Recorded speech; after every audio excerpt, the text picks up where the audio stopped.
یکی از عمق سکوتم داره فریاد میزنه، منو از جاده نترسون،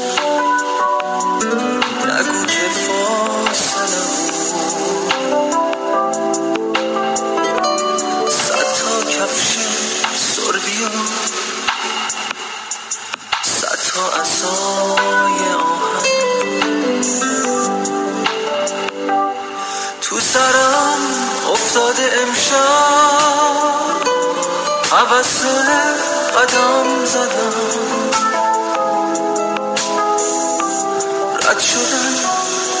از دل آتیش توی چشم هم زدم.